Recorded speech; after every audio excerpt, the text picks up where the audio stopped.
Avant de commencer la vidéo, je tenais à vous dire merci.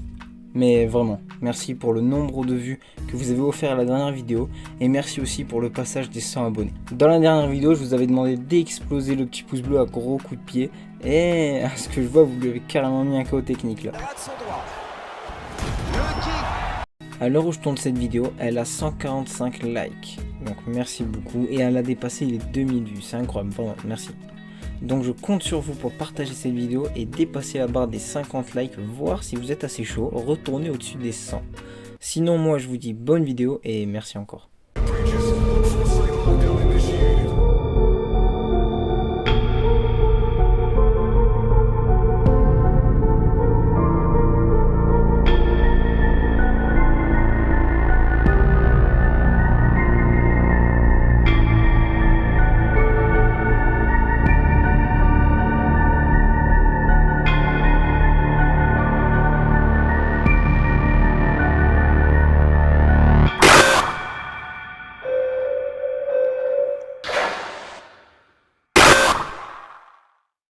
Les niveaux d'accréditation et de sécurité.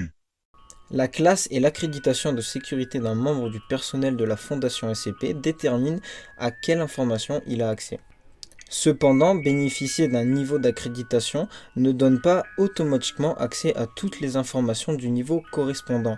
Le personnel a accès aux données qui le concernent au vu de son poste et de son département. Le niveau 0, à titre officiel uniquement. L'accréditation de niveau 0 est donnée aux membres non essentiels n'ayant pas besoin d'accéder aux informations concernant les objets anormaux confinés par la Fondation. Généralement attribuée au personnel administratif, logistique et d'entretien travaillant dans des conditions qui ne nécessitent pas d'avoir accès à des informations sensibles. Le niveau 1, confidentiel. L'accréditation de niveau 1 est donnée au personnel travaillant à proximité des anomalies mais sans nécessité d'accès direct aux informations les concernant. Il est généralement accordé au personnel administratif, logistique et d'entretien travaillant dans des conditions qui impliquent un accès contrôlé à certaines données sensibles. Le niveau 2, restreint. L'accréditation de niveau 2 est donnée au personnel de sécurité et de recherche qui a besoin d'un accès direct aux informations sur certaines des anomalies confinées. La plupart des équipes de recherche, des agents de terrain et des spécialistes du confinement disposent d'une accréditation de niveau 2. Le niveau 3, secret. L'accréditation de niveau 3 est donnée au personnel de sécurité et de recherche supérieure, qui a besoin d'informations approfondies à propos d'éléments tels que les circonstances de la récupération d'une anomalie ou la planification à long terme du confinement d'un objet SCP. La plupart des superviseurs d'équipes de recherche, des responsables de projet, des officiers de sécurité et des membres de la FIM, Force d'intervention mobile, ont une accréditation de niveau 3. Le niveau 4, top secret. L'accréditation de niveau 4 est donnée au personnel supérieur de l'administration, qui a besoin d'un accès à la quasi-totalité des informations de la base de données, telles que des données stratégiques et sensibles au sujet des opérations et projets de recherche de la Fondation. L'accréditation de niveau 4 est accordée au directeur de site, directeur de sécurité et commandant des FIM, Forces d'intervention mobile. Le niveau 5, Tomiel. L'accréditation de niveau 5 est donnée au plus haut gradé du personnel administratif de la Fondation et accorde un accès illimité à toutes les données stratégiques et sensibles, quelle que soit leur nature. L'accréditation de niveau 5 n'est accordée qu'aux membres du Conseil O5.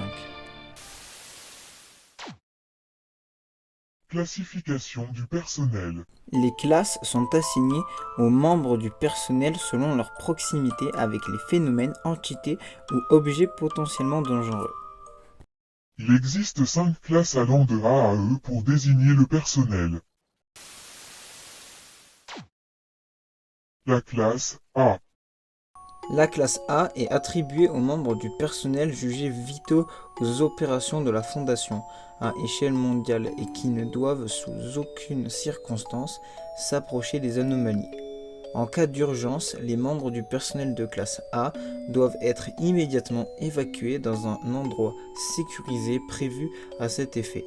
Les membres du conseil O5 sont automatiquement considérés comme personnel de classe A. La classe B.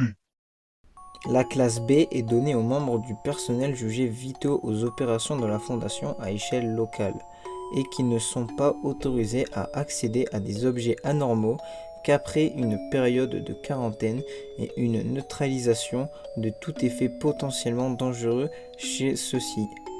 En cas d'urgence, on applique les mêmes procédures que pour la classe A.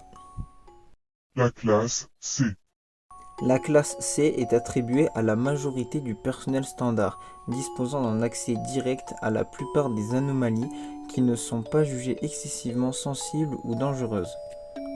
Si le personnel a été mis en contact avec un objet SCP doté de potentielles propriétés mimétiques ou danger info, il doit être placé en quarantaine et soumis à une évaluation psychologique si celle-ci est estimée nécessaire par le personnel.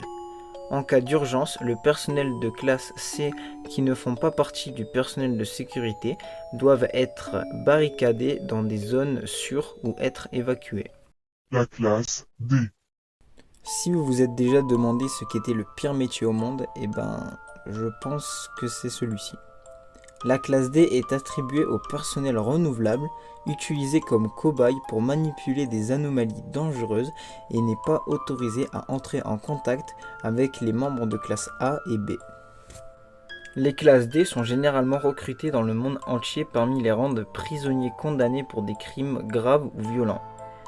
Dans des circonstances extrêmes, le protocole 12 peut être engagé, autorisant un élargissement des sources de recrutement, permettant de recruter parmi les prisonniers politiques, les populations de réfugiés et diverses autres sources civiles.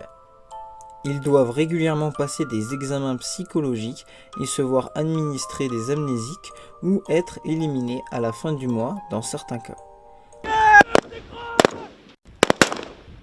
En cas de catastrophe à échelle d'un site, le personnel de classe D peut être éliminé sans préavis s'il n'est pas utile au personnel de sécurité. La classe E. La classe E est une classification provisoire attribuée aux agents de terrain et au personnel de confinement qui ont été exposés à des effets potentiellement dangereux au cours de la sécurisation et de la mise en place du confinement initial d'un objet SCP. Ils doivent être placés en quarantaine dès que possible, puis suivis et surveillés afin d'observer si de potentiels changements sont à noter chez eux. Vous l'avez peut-être sûrement remarqué au titre, mais cette vidéo est en deux parties. Dans la première partie, je parle des classes et des niveaux d'accréditation. Dans la seconde partie, je vais parler des titres du personnel avec personnel de site, personnel de terrain et de l'administration. La partie 2 va sortir très vite, je pense que je vais la monter directement après celle-là, une fois que celle-là sera publiée. Donc elle sortira 1 ou 2 jours maximum juste après. En attendant, si la vidéo vous a plu, comme d'habitude, je vous invite à foutre un gros coup de pied dans le pouce bleu qui fait toujours un petit peu trop le malin parce que vous l'avez pas assez séché la dernière fois. Donc là je vous invite à mettre une deuxième couche. Et sinon moi je vous dis à la prochaine.